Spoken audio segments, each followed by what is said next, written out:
Assalamualaikum warahmatullahi wabarakatuh. Halo semuanya, apa kabar? Semoga sehat selalu ya, semoga selalu bahagia juga. Oh iya, sebelumnya perkenalkan, saya Zal Ariza Artamevia. Saya mahasiswa dari Universitas Islam Negeri Kiai Haji Abdurrahman Wahid Pekalongan, dan nomor induk mahasiswa saya itu 2121007. Pembuatan video kali ini itu dibuat guna memenuhi tugas mata kuliah ilmu pendidikan. Dan tugasnya apa? Tugasnya itu mencari salah satu tokoh pendidikan Indonesia dan sebutin apa sih pemikiran-pemikiran dari tokoh tersebut gitu. Untuk mempersingkat waktu, kita langsung aja ya masuk ke pembahasannya. Masuk ke pembahasan, sebelumnya ada yang kenal tokoh ini? Iya, beliau biasa dikenal dengan sebutan Buya Hamka. Buya Hamka itu siapa sih? Buya Hamka itu Haji Abdul Karim Amrullah. Jadi bisa Hamka di sini itu singkatan dari Haji Abdul Karim Amrullah.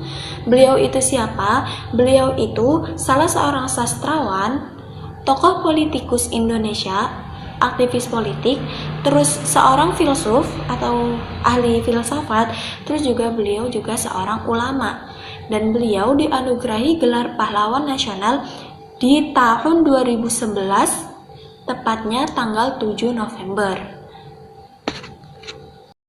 Tadi kan udah disebutin kalau misalkan Buya Hamka itu seorang sastrawan juga, ulama juga, aktivis politik juga, dan seorang filsuf. Dari situ berarti bisa dilihat dong kalau misalkan pemikiran Buya Hamka itu pasti banyak banget. Tapi di sini kita nggak bakal ngebahas semuanya, dan saya cuma bakal ngebahas tentang pemikiran-pemikiran beliau terkait dengan pembaruan pendidikan Islam di Indonesia secara garis besarnya aja. Dan yang pertama itu terkait dengan urgensi pendidikan bagi manusia.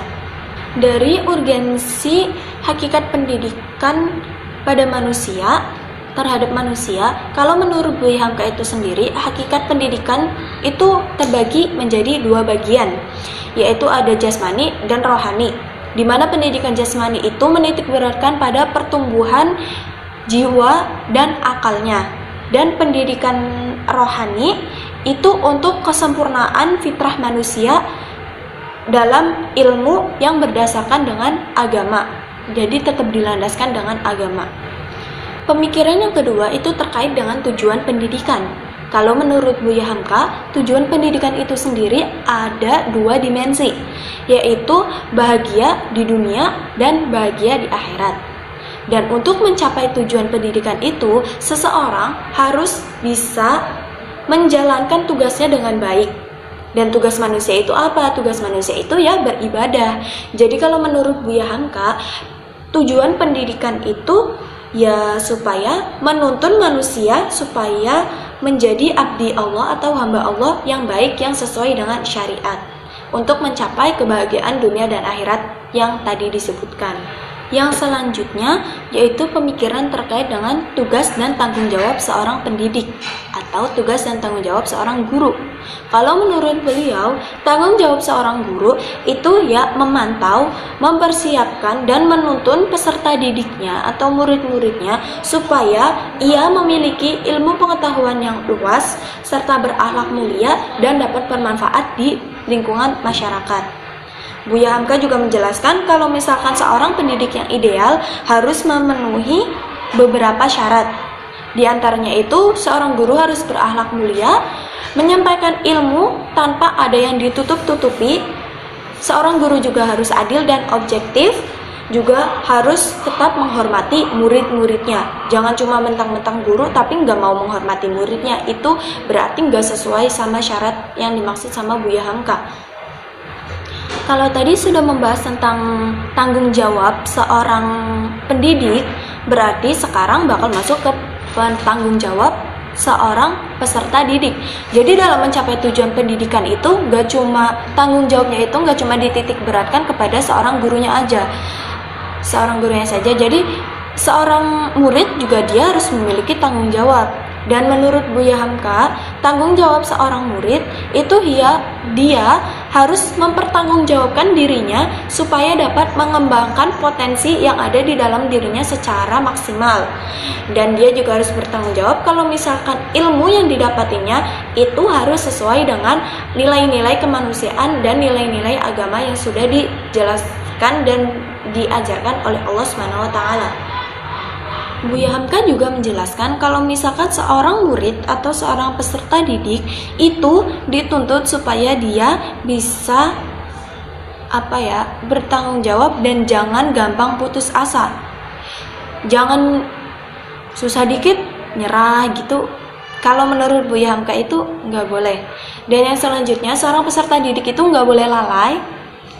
Terus dia harus sabar dan meneguhkan hati dalam rangka mencari ilmu itu sendiri. Selanjutnya dalam mencari ilmu dia harus khusyuk dan juga tekun. Dan kalaupun ia sudah mendapatkan ilmu, dia harus mampu mengembangkan dan menyalurkan ilmu yang didapatnya itu kepada masyarakat sekitarnya.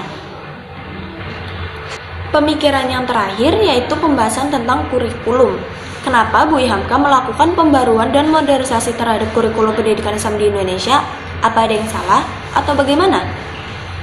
Sebenarnya gini, kurikulum pendidikan Islam di Indonesia itu tidak ada yang salah. Tetap berpangkuan atau berpegang teguh dengan Al-Quran dan hadis. Hanya saja pada awal abad ke-20, kurikulum pendidikan Islam di Indonesia itu masih tergolong tradisional.